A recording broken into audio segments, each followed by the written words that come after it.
Welcome back. You can make any of your pages so that they are members only pages. We're now looking at the page settings for this specific page.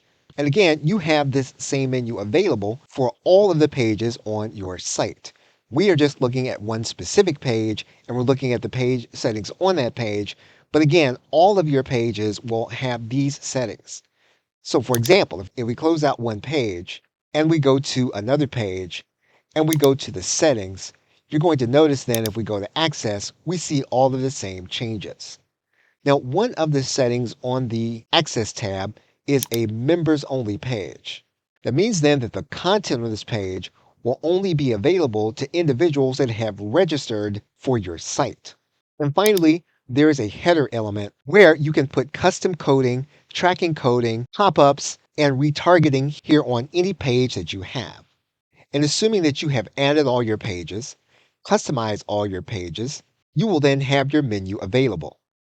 What you'll also notice is that there are global design elements to your pages.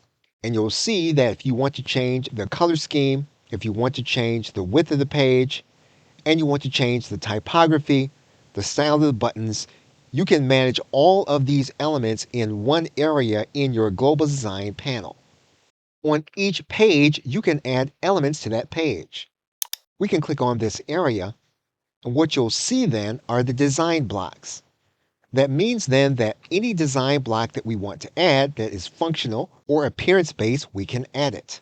For example, if we want to add a video onto the page, we can click on the element and drag it to where we want it to be. We can then click inside of the element to customize the video link to what we want it to be.